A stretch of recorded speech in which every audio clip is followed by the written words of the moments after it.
The year is 1392, and the market day has finally ended. All afternoon the square was alive, full of shouting voices, clinking coins.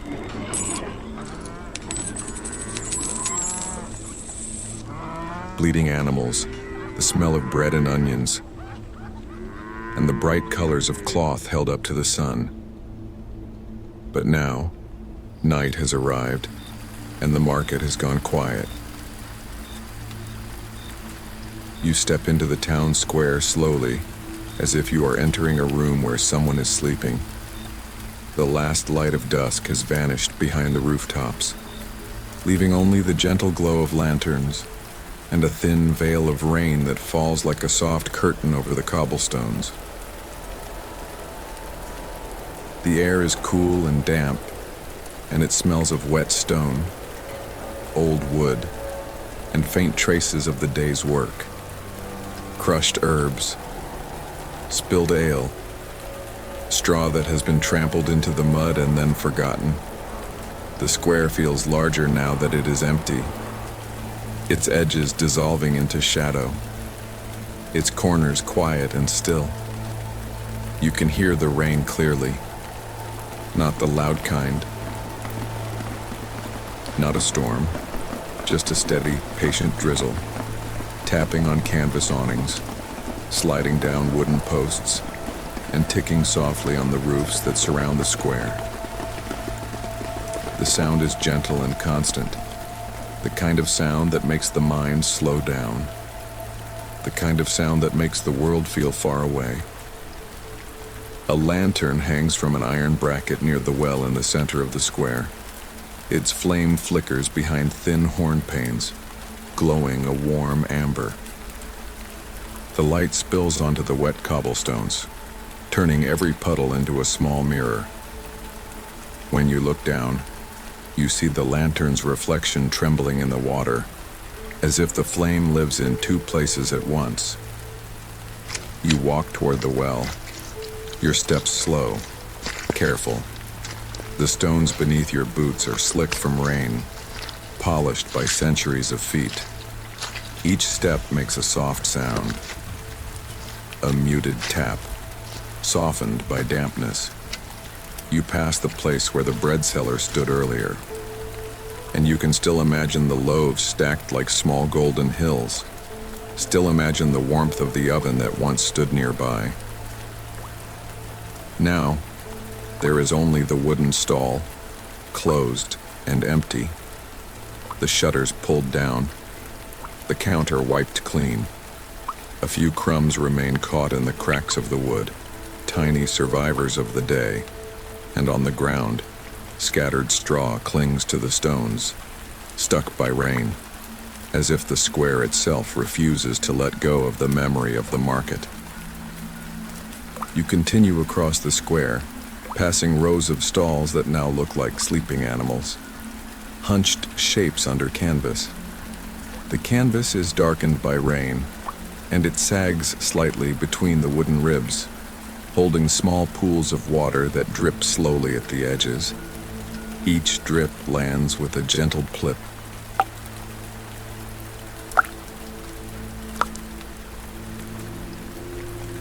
A separate rhythm within the larger rhythm of rain. The merchants are gone. Their voices have vanished into the narrow streets, into the inns and homes where they now sit by fires. The buyers are gone too, tucked into beds, dreaming of food, of coin, of the bright fabric they could not afford. But the market remains, quiet and patient, as if it is breathing in its sleep. You stop beside a stall that once sold cloth. A strip of linen still hangs from a peg, forgotten in the rush to close. It moves slightly with the night air, barely stirring, like a slow wave. You reach out and touch it with your fingertips. The cloth is damp, cool, and rougher than it looks, woven thick for hard use. You can smell faint dye and the human scent of hands that handled it all day, and the clean, wet smell of rain that is washing it now. You let the cloth fall back into place and move on. Far above, somewhere beyond the roofs, a church bell tolls softly.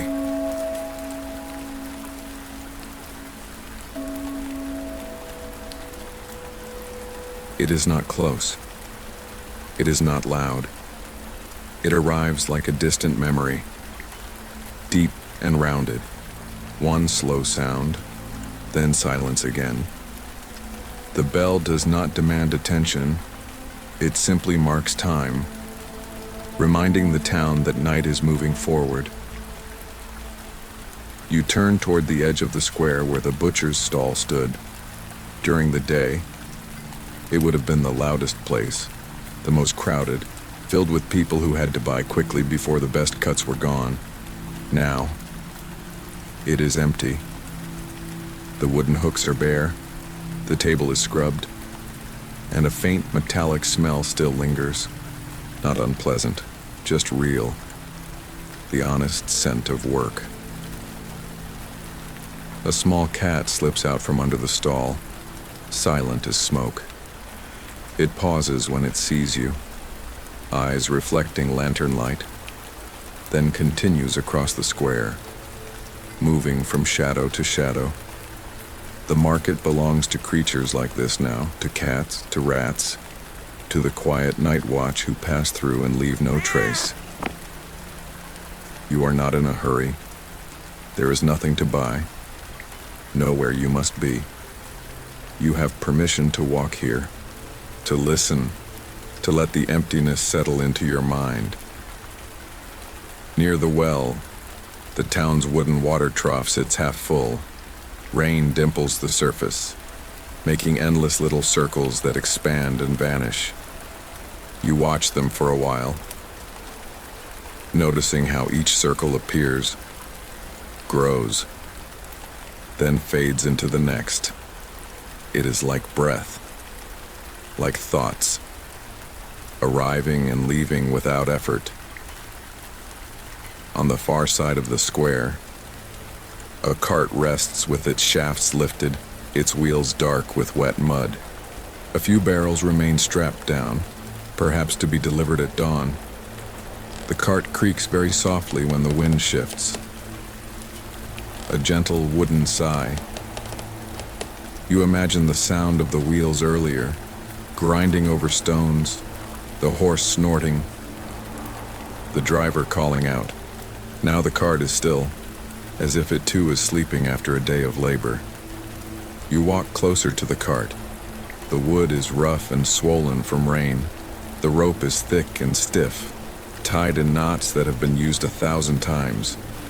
A drop of water slides down the side of a barrel, leaving a darker line in the wood. Everything here has texture. Everything here has weight. And that weight feels comforting, solid, dependable. The square is surrounded by buildings, timber-framed houses leaning slightly inward, their upper floors jutting out over the street. Their windows are small, many covered with shutters.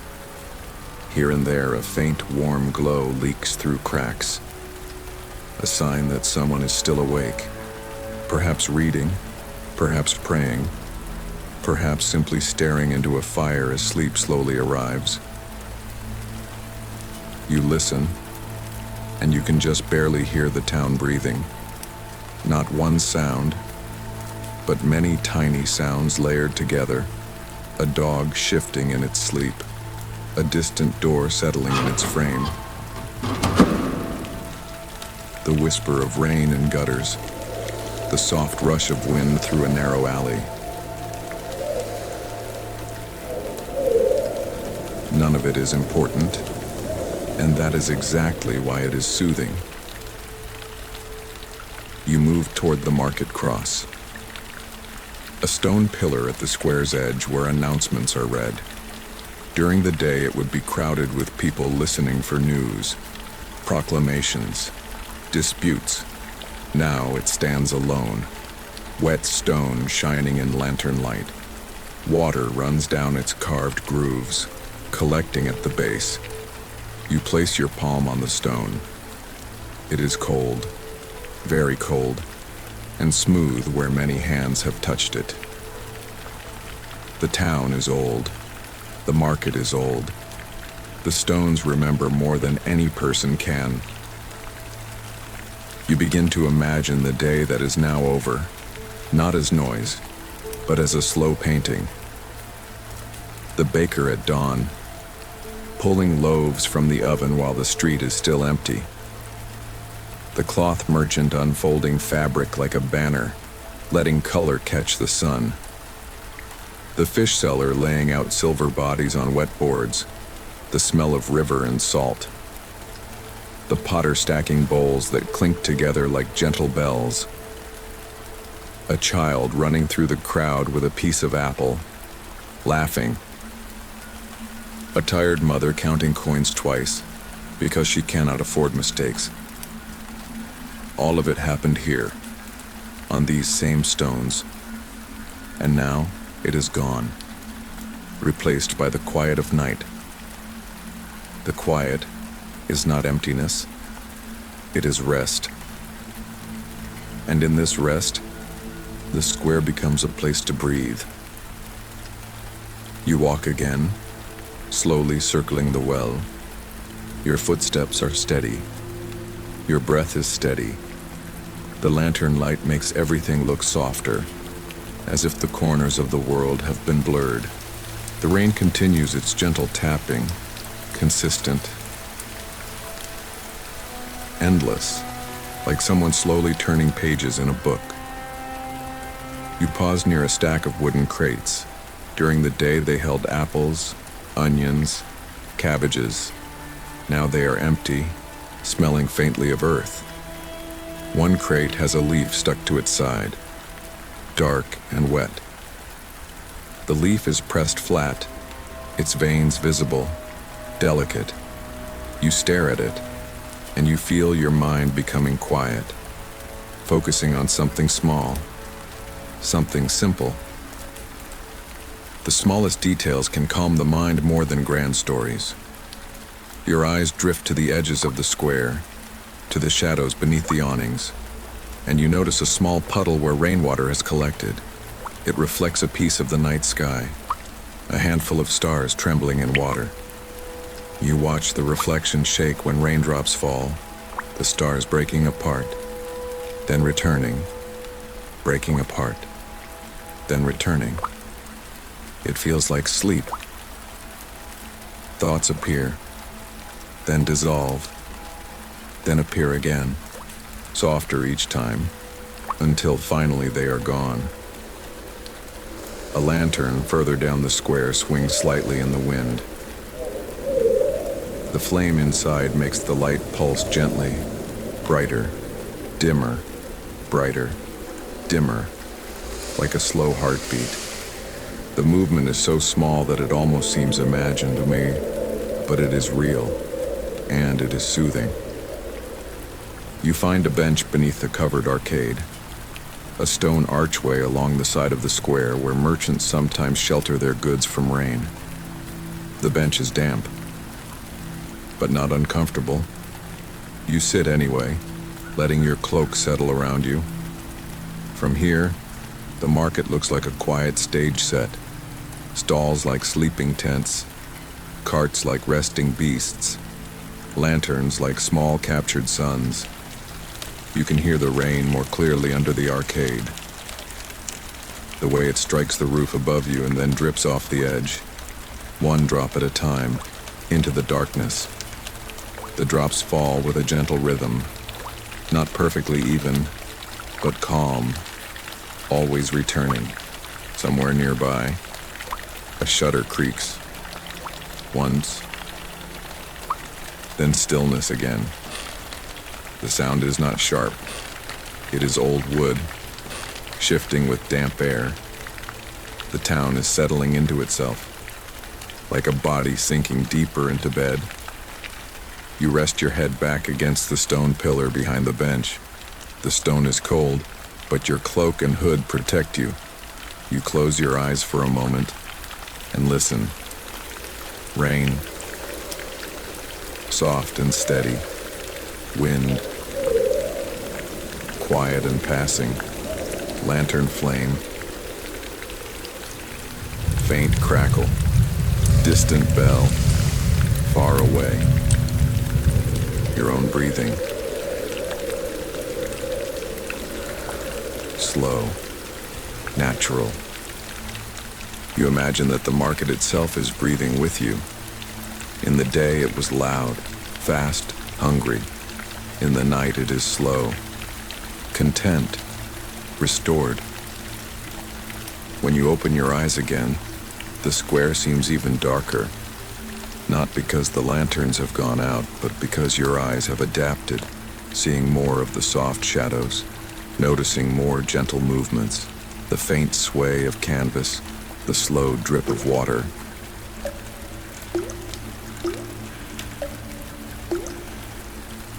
The quiet shimmer of wet stone.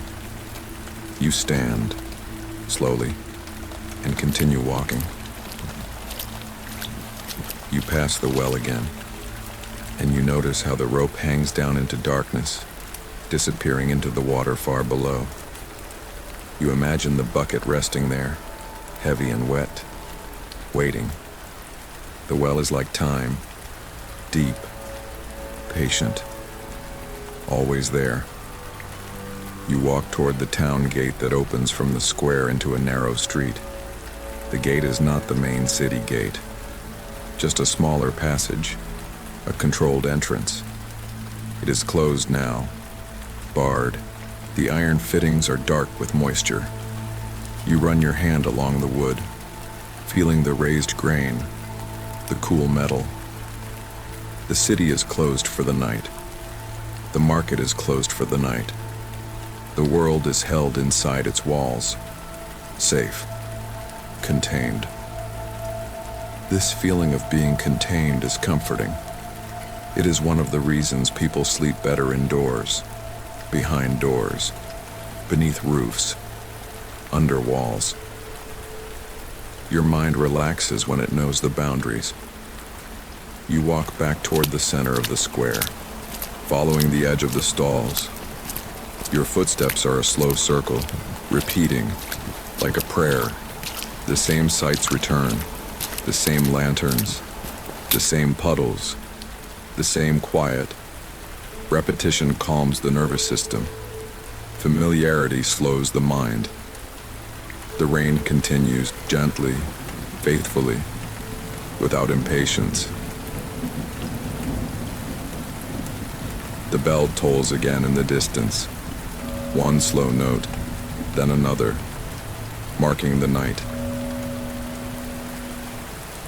You notice that the lantern near the well is burning lower now. The flame is smaller, the light slightly softer. The town is drifting deeper into darkness. Not a dangerous darkness, but a sleeping darkness. A darkness that wraps around things like a blanket. You think of the people in the houses around the square. A baker dreaming of flour and fire.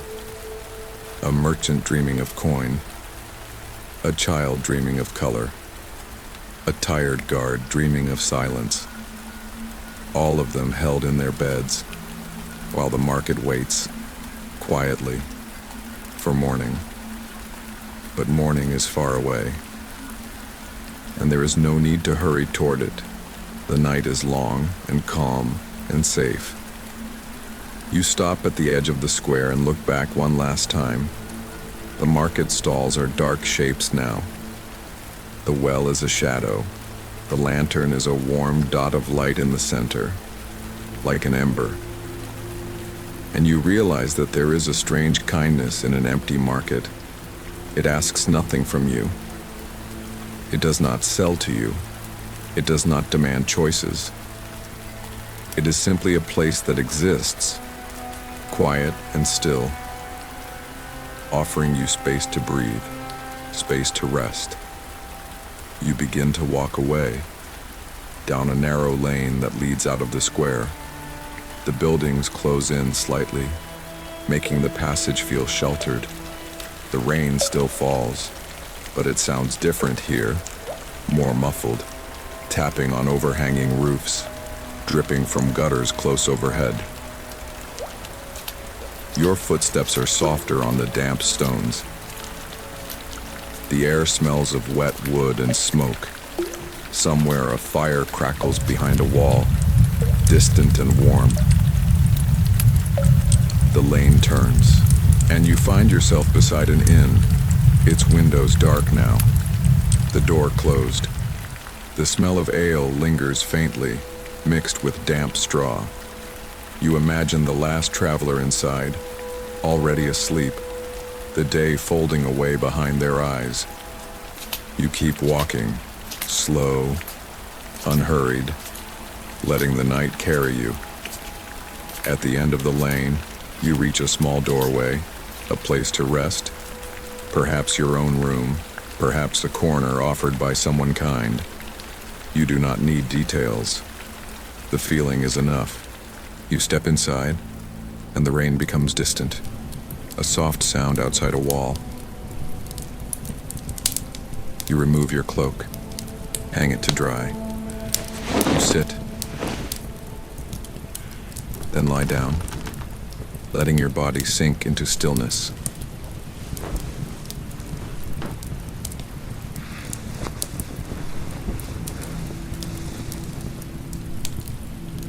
The market, the lanterns, the wet stones, the quiet carts, all remain in your mind like a gentle painting. And as the rain continues outside, steady and calm, your thoughts begin to slow, then soften, then fade. Let the empty market become a dream. Let the lanterns dim behind your eyelids. Let the distant bell mark time without asking you to follow it. There is nothing to buy tonight. There is nothing to solve. There is only rest. Good night. Traveler of quiet streets. Sleep well.